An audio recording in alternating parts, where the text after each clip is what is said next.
In the mid-1970s, corporate data was physically locked inside expensive, room-sized cabinets. These mainframes were proprietary and inflexible, forcing companies to build their entire operations around the specific quirks of a single hardware vendor. At IBM, researcher Edgar F. Codd published a paper that offered a way out, a relational model that organized data into logical tables. While it was a breakthrough in computer science, IBM was primarily a hardware company.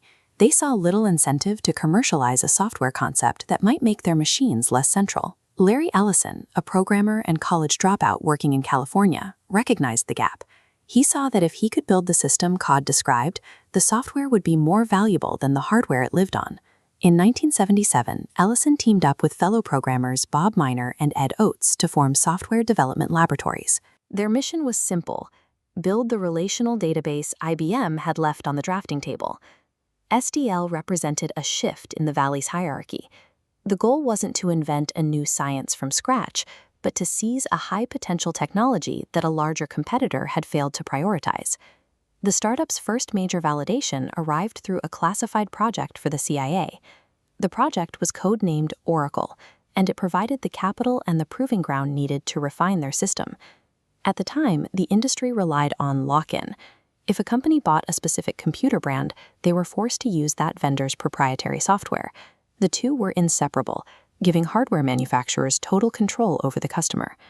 Ellison's team broke that bond with software portability.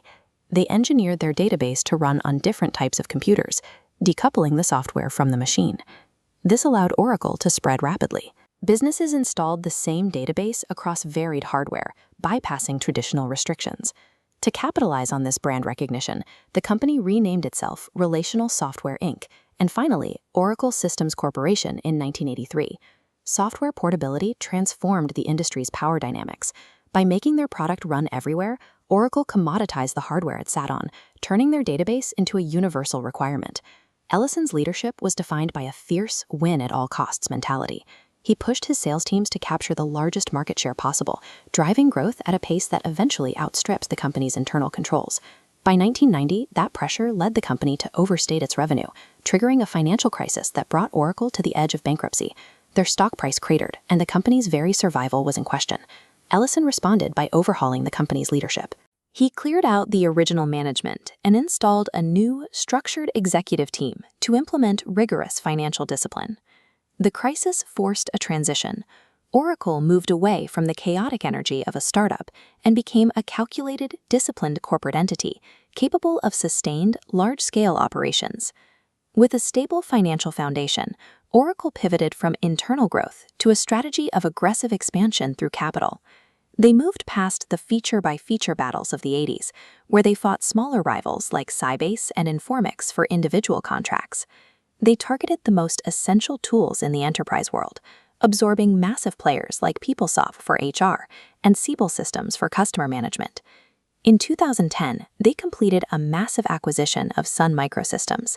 This didn't just give them more software, it gave them control over Java, one of the most widely used programming languages in the world.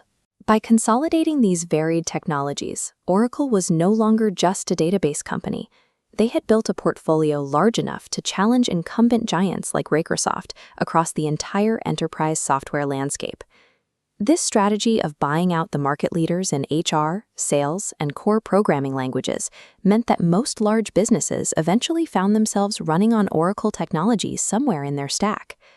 By purchasing the competition rather than outbuilding it, Ellison ensured Oracle became a permanent fixture of global business infrastructure. In 2014, after 37 years leading the company, Larry Ellison stepped down as CEO. He transitioned to the roles of Executive Chairman and Chief Technology Officer, maintaining his influence over Oracle's technical direction. He had taken a 4-person startup and scaled it into a global software behemoth.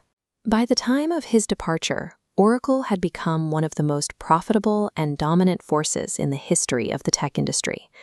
The scale of Oracle's success made Ellison one of the wealthiest individuals in the world.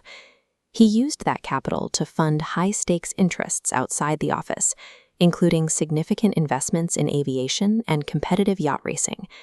His personal acquisitions grew to match his professional ones, eventually leading him to purchase nearly the entire Hawaiian island of Lanai. Larry Ellison's career stands as a case study in market timing. His legacy suggests that while academic innovation provides the blueprint, the most significant rewards go to the architect who can consolidate the market and build the empire.